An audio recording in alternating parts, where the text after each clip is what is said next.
Okay, it is a Friday about noon, February the 21st.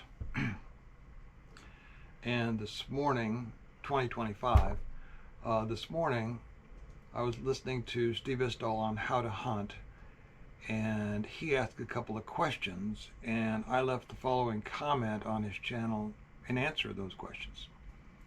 To answer Steve's questions about leaders and world peace, he said, just quick quiz, name some leaders who are asking for world peace. Well, I happen to know of somebody, so I told him, and I'm telling you. The Universal House of Justice, the grassroots elected governing body of the world-embracing Baha'i faith, the second most widespread faith on earth, has been continuously calling for world peace since 1963, as has the faith itself since its inception in 1844. The holy writings of the Baha'i faith explain that there is, in fact, and this is another question Steve had this morning, just one creation, seen and unseen, and it is all right here. See Steve's question 29 minutes in to this morning's Steve Istall episode on how to hunt. I think it's Big Face 2 feet from me in the window or something like that, the title of it. And the quotes I found for him in a comment, so just the beginning of them: this human plane or kingdom is one creation. This existence is one, etc. And then I said, vet the writings at Baha'i.org/library. No sign-in is necessary. The text belongs to you. That is all humanity, all mankind. Search by word or phrase.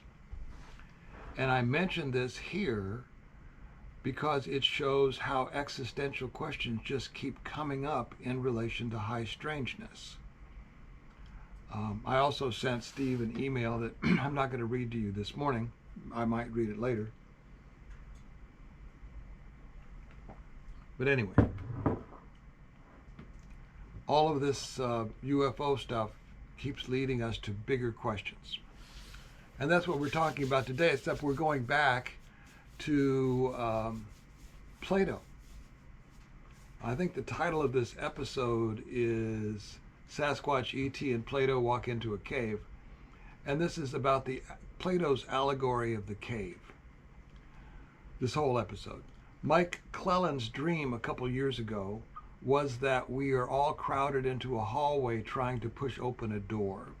On the other side of the door is the entire universe. And in his dream, he found that ET, owls, and UFOs, etc., are just symbols on that door. The 2023 MUFON Symposium seemed to agree with this. That's been a couple years ago now. And I concur because the writings say the following, quote, every created thing in the whole universe is but a door, leading into his knowledge, a sign of his sovereignty, a revelation of his names, a symbol of his majesty, a token of his power, a means of admittance into his straight path. Baha'i writings, see Baha'i.org/library. And then it also, in another place, the short obligatory prayer, it says, I bear witness, O my God, that thou hast created me to know thee and to worship thee. So, Sasquatch, E.T., megalithic stonework, etc., are also created things. Not everybody knows that yet. Experiencers know that they are, just as not everybody is aware of the writings yet. You are aware of both now, or you wouldn't be here. Therefore, E.T. and Sasquatch are what? They're created things. They are doors to the knowledge of God. Now, scientists who don't like to bring religion into research, or atheists and agnostics, I love you very much, and I've gone through this before, but I'll go through it again right now. For Baha'is, God is an unknowable essence. And so this is a function of how you describe an unknowable essence when you're talking about it over and over and over again as the source of a faith. I don't know what you think God is, but however you got here, that's what we're talking about, because you don't know how you got here, and neither do I. So from my perspective as a Baha'i, we refer to that unknowable thing that got us all both here as God. That's all I'm saying. Mike Clellan symbols are also doors. That might be news to Mike Clellan. Now, Mike Clellan is this guy, and he's an author, and he speaks at a lot of UFO conferences and stuff. He's a really nice guy. Check him out. Mike Clellan symbols are also doors. I have borrowed some screenshots from after school. I'll probably put the first one up here. You can see their YouTube name in some of them, and I recommend a visit if you find them interesting. Also, I thin slice a lot of what they have to say to maintain brevity in this episode. I may make my point, but their point may be slightly different, so you should check them out. I think you'd really like them. They use a lot of AI, and so that's what you'll see here. Please research anything you see on this channel in full and draw your own conclusions. The first screenshot I'm going to put up from their episode, The Profound Meaning of Plato's Allegory of the Cave, is there are two ways to be fooled. One is to believe what isn't true. The other is to refuse to believe what is true. And that's the dilemma of being an experiencer right there. Today I want to talk about Plato's Allegory of the Cave. In the cave, or the world that as experiencers you and I used to live in, the people only see shadows moving across the cave wall, which they mistake for reality. That is, everything that you and I used to think was real and important until adventure arrived in the form of an encounter with the unknown, which you and I decided was undeniably true. There are many forms of encountering the unknown. Your response is what is important to you. One of these people in the cave escapes the caves, and he encounters the real world. And after encountering the real world, and in your or my case, the Sabe people, E.T., who knows what, he decides, I must share my revelation with the other prisoners. And he goes back into the cave. So if you saw something, like I have on numerous occasions, did you tell people you loved and trusted? And what was their response? Hopefully not all of them, but probably some of them responded with ridicule and disbelief.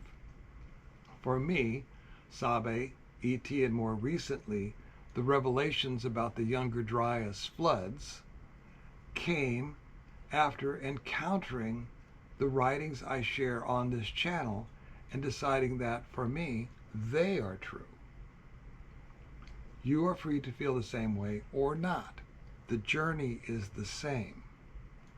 Whether you encounter something in the spiritual realm, written or not, that you think is true, or something that you see, feel, or hear that is true, it's going to be the same thing. It's the same trip. So there we all are in the cave, looking at shadows moving on the wall of Plato's cave. The writings say this about that. Know thou that the kingdom is the real world, and this nether place is only its shadow stretching out. A shadow hath no life of its own, its existence is only a fantasy, and nothing more. But it is but images reflected in water and seeming as pictures to the eye, or if you're in Plato's cave, shadows moving across the wall. And in another place it says, O ye loved ones of God, know ye that the world is even as a mirage rising over the sands, that the thirsty mistaketh for water. The wine of this world is but a vapor in the desert. It's pity and compassion, but toil and trouble.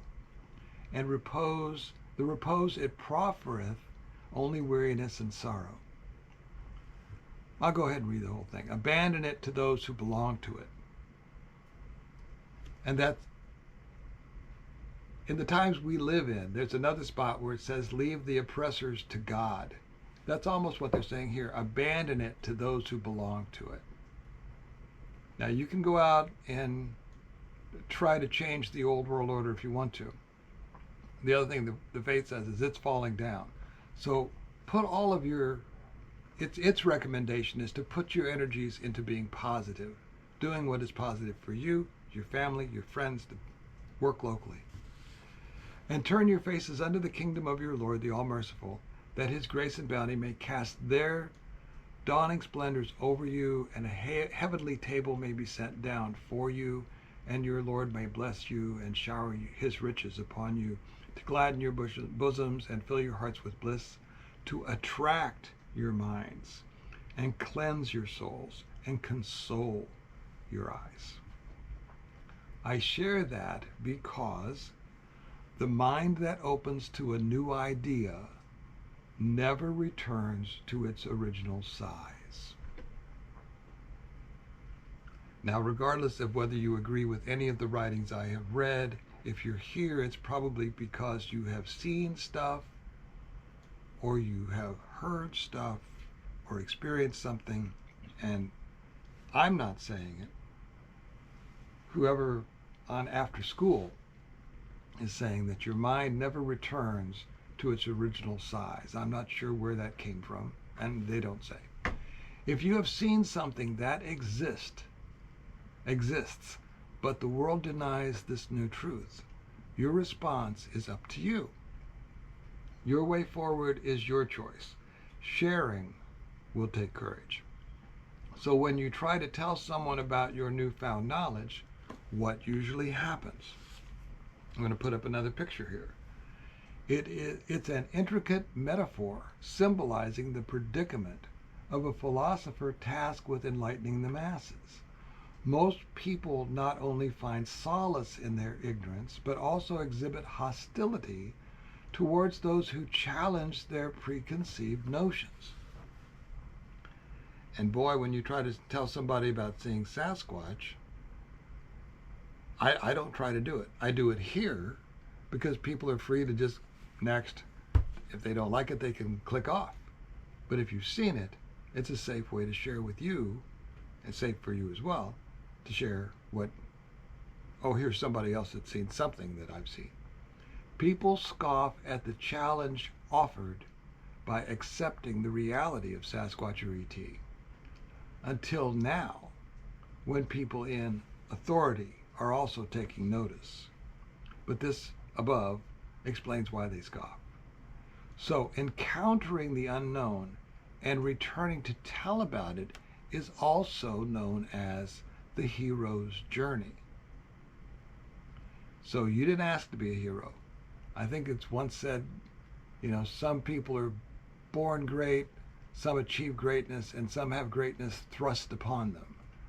And great is a relative term. Hero is a relative term. I'll put up another image here. All of these stories aim to teach us one important lesson: to question our understanding of reality, because the unexamined life is not worth living. And what I'm suggesting is that when you encounter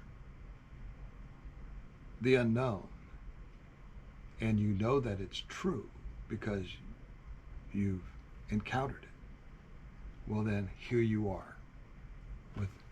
And this, you're not alone. This is not the first time this happens. It's not the only way this happens.